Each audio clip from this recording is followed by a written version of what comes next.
Alright guys, welcome to a new video.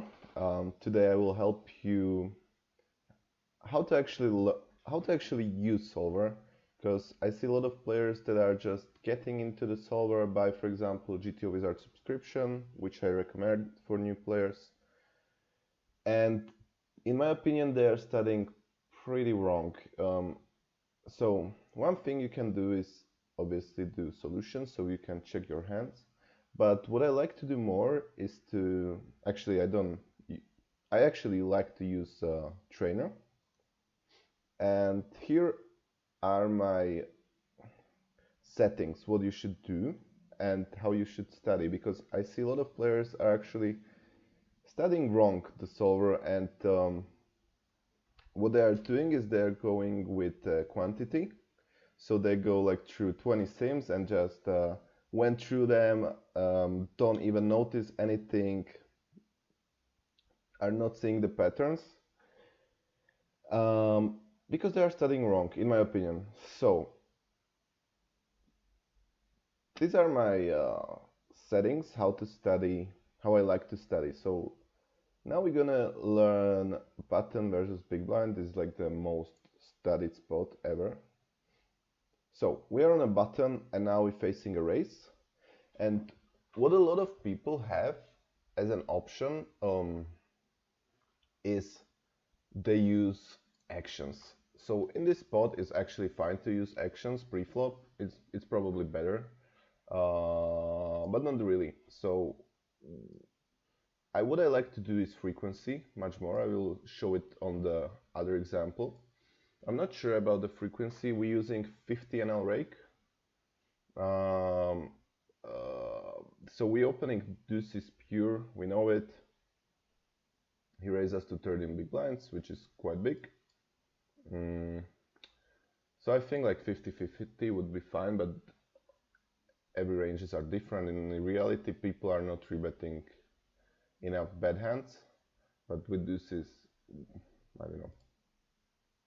So on this rake, it's pure fault. Depends like what are you using.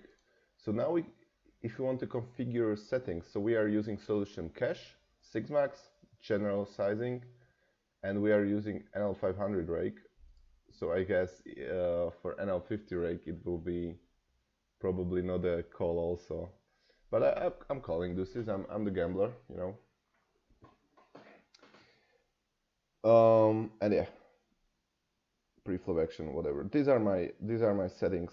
So hero is button and small blind, and we are alternating positions. So let's start training again.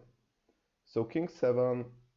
Actually, in my games that I'm playing on the internet, I'm opening this pure if it's folds to me.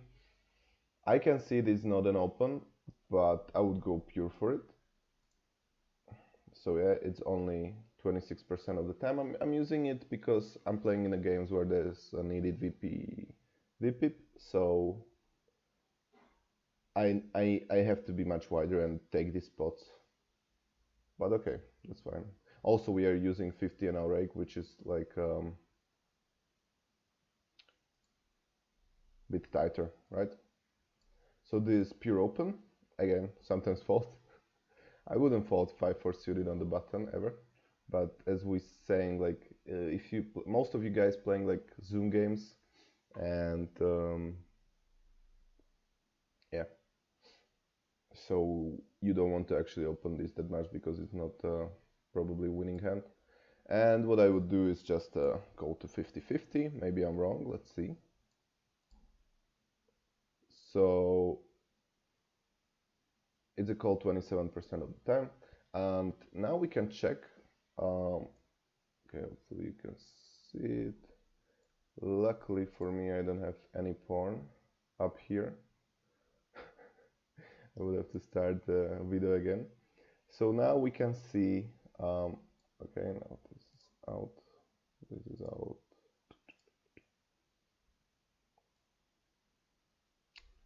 Okay, just bring it up. Now we can see our range. So we want to really look at our range. So 5-4 suited, calling it 27% of the time. 6-5 suited is even worse, calling it only 11% of the time, 7-6 suited 23, and 8-7 suited 25. But these hands are opening pure, so basically it's all the same. Sometimes we are raising with 8s, 10s going all in at some frequency, ace queen off going all in. Depends like what do you want to construct your range. Okay, so we are going I probably made some mistake here. I don't know if I put a raise there, but obviously I would never raise with 5-4 suited. Okay, 10-8 suited. I actually don't like to play these hands because I don't know them that much, but probably it's a fault. Oh, okay, I made a cheat. I can see it here. I will just close it so you would believe me I'm not cheating. So just fold. Okay, this is 9. So now we are in a big blind, and again I'm just simplifying this strategy. I'm raising 50% of the time and calling 50% of the time. Maybe on these 50 NL ranges it will be different. Okay, so it's 60-40, pretty fine I guess. So we went for a raise, we get a fold from a6. Again I will just open this pure. So now we're playing mostly, oh, we faced I didn't see that we faced a 3-bet from big blind. I need to I need to look more. Ace-3, ace-deuce, I'm folding pure. Ace-3, I'm just opening pure. So maybe we'll play post-flop. Okay, so this is the example that I want to show you. What we don't want to do, in my opinion, is to go into the actions. And now you see all these bet sizings, 1, 2, 3, 4. And for new players or even good players, I think, in my opinion, studying like this is not good. What I actually like to do is go to frequency. And now on this board, in reality, I'm just betting almost pure. But let's say, again, I'm simplifying my strategy while playing. But let's say we want to think GTO wise, that GTO is all the time more complicated. I personally like to have things simplified, so I will just see bet range here. But maybe this is like 80-20. So I go for this, and then now, again, I'm talking to myself, and I'm thinking like what sizing would be preferred here. I think it will be preferred small sizing, but frequency will be like this. So it's pure, as well as I'm doing it in the game, and it's used small sizing. But there are some other spots that there is like bunch of sizings, and solver would tell you this sizing is good, but in reality it's using like only 10% of the time. But you would say to yourself like, yep, that's the good decision that we made there, but probably it's not. So we went for a 3-bet with king 9, and actually we can study this spot. So we have king 9 off, that's obviously a fold, but what are our 3-bet bluffs, 5-bet bluffs? Is ace 5, ace 4, and we are jamming even 9s, 10s, jacks, queens, kings, aces, ace king, ace queen off. And again, this is against GTO because GTO has all these bluffs: ace 10 off, king 10 off, ace jack off, ace queen off, ace 8, ace 7, ace 6, ace 3, king 9. But real players on 50, 25, 10 NL, 100 NL, 200 NL, maybe not even at 500 NL, don't have this bluff in their range, king queen off. So we just don't want to jam ace 5 suited pure. That's another thing that just going with pre-flop rangers like all the time, that jacks are the jam. We have to look at our opponent as well. If we know he's a tight player, then mostly jacks are not good here. So yeah, that's one thing. You just don't want to follow blindly ranges, right? So this is a pure fold. So I'm just giving you everything I can, how I study and how I'm quote unquote winning at poker a bit, and how you can get better, in my opinion. And also I'm studying myself. So tens, obviously it's gonna be. I don't know if we are folding. I don't think we are going for fold with tens, to be honest. I think we can do like 60-40, 60 all in and 40 call. Maybe I'm wrong. I was pretty right here. A little bit more all in. So we went all in and button fold because he was bluffing with ace 8, but in reality people are not going to bluff that much. Ace 10 off. I usually don't like to call this hand. I like to four bet bluff it, but probably at some calls. But I would go like I wouldn't call with this hand. Maybe I'm wrong. Let's do 50 fold and 50 raise. Okay, so mostly raising. Oh, never calling. All right, that was, I remember that one good. So as well, opponents are, most of the opponents like on the stakes 1k and under are not 3-betting Jack 10 offsuit. You have to think about this.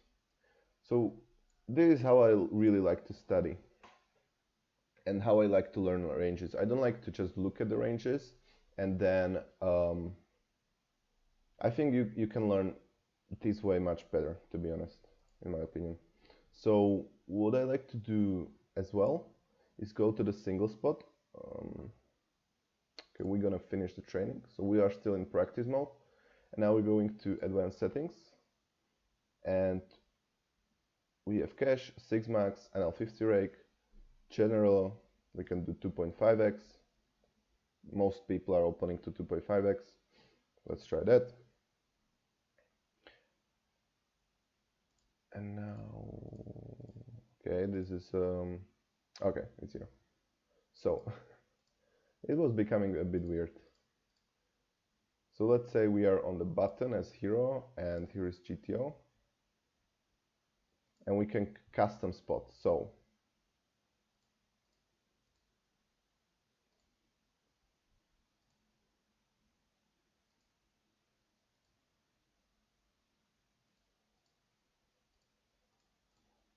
okay, as you can see, I wasn't studying for a bit.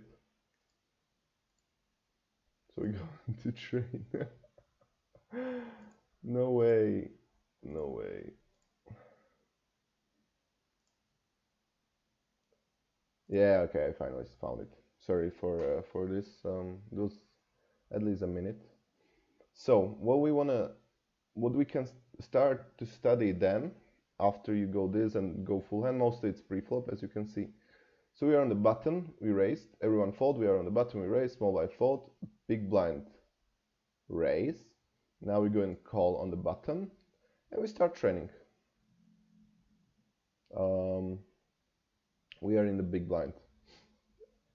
So with queens here, I like to check, going for a check raise, obviously, but let's say it's like 80 to 20, and we are using big sizing. I would use mostly on this board big sizing, and it's preferred, as you can see. But again, it's mixing, so you can simplify however you want. I don't think we need to study this spot more. And again, queens. I would go for a lot of checks on this board, and if we will bet then for higher sizing, I guess. Yep, exactly. I'm GTO nerd. Yeah. Using big sizing, as you can see here. And yeah, so mostly checking. I would in reality go for a lot of check raises. So now we are studying in this single spot. We are not playing the hand out. We can continue to fold hand. Where is it? But I'm gonna show you how we want to get deeper into the solver. So you don't want to go just over the hands in the solutions, but you want to really check your whole range. So what you're doing with your range. Okay, so we are on this board 976 after we 3-bet. These are 3-betting range. So we are already giving up most of the hands you will guys have is ace king, ace queen, king queen. We are just giving up on these boards with them. We can see our checking. We are just mostly checking, and if we want to decide to bet, it's for big sizing. You can just get rid of this small sizing. Again, you want to simplify this a little bit better in the um, solvers. That here you see all the good sizings that you want to see, but in the solver you can in a solver that you can solve yourself, you can simplify one sizing and it's easier for you to remember, but you can simplify just using your head, in my opinion. And you see what bluffs you want to have, mostly check 5. So you want to have hands that contains 5, you can see it, and obviously, for example, we're gonna have I would have we have full frequency of ace-5, and we are never bluffing without backdoor flush in this spot. So that's one thing you can already learn. And just looking at spots like this, it's pretty good. So when we decide to go for a check, our opponent is mostly betting for small size. You can see all the hands. Here stabbing with everything, also, basically. Not everything, but a lot of hands he's stabbing with. For example, 5s will... I can see like a lot of recreational betting with 5s, but it's not a thing. Even for a protection, because we have a lot of check raises on this board. So we go for a bet, he goes for a bet, and okay. And what I would do is just jam with queens, yeah, or raise, yeah, as I told you before. So this how I would prefer you to study using GTO Wizard. Okay, so now we have the full hand, and already we knew the answer. It's a pure raise, and we get a call. Amazing turn. I would bet pure this one. Yep, and it's going for all in, and we got the call with 6s. So we lose, but we played it perfectly. And again, you can just study these spots. I don't want to bother and make this video too long. Yeah, this is what I recommend how to study. So now we can see check, or let's see, mostly opposition is using 1/3, and now we can study as a button. You should make most money on the button, so we are facing 1/3, and we are never gonna raise with this hand. Pure call. 7. Well, on a flush completing turn, we don't like to bet 2 pairs. We like to bet mostly. This is not even top 2. I would go for a lot of checks here. More than 50% of the time I would check here. It's just amazing how much I understand the solver. Obviously I'm kidding, I'm maybe getting a bit lucky, but I studied this pose, and here I would have to go for pure bet if we... Yeah, it's pure bet. And you see what sizing it's used. So this is how I would study with the solvers, guys. And if we compare it to the actions, so let's go for actions. It's gonna be better shown as... So what you wanna study most is actually single raise spots, because they're most occurring, and you would be surprised you can make most money off the single raise spots, in my opinion. So you'd go just for a call, and okay, no, from the small blind, but from the big blind. So we are now going for a single raise spot, big blind checks, and now we are on the button. So, and you see how many sizing you have as an option. Obviously on this board we are never going to bet more than 1/3, so this is pretty easy. But there are going to be a lot of examples. You see, okay, half pot as well. But you get the point, right? Okay, this is like the straight board. We are betting it pure because opposition shouldn't have. So this is a good example. In reality, I don't think this board is good to bet pure, because we are betting it pure here because opposition never has 10-9 or has really a small amount of 10-9s, as you can see from the big blind. But in reality, people are calling much more with 10-9 and they have much more 10-9s. So yeah, you have to think not GTO wise a lot of the time, but it's really good to train GTO, so then you can make changes in your game, right? And deviate from the strategy. So first you need to learn GTO and then you can deviate from the strategy. Okay, so this is everything. Okay, maybe we can see a little bit more. We phase arrays now. I guess fault. So you just get my point that I prefer to use frequency. I think you can learn better. Maybe not the best examples, but yeah. Learn more to think about frequencies. Here I would go for overbet. Seeing not an overbet spot. Yeah, that's all for the video, guys. Hope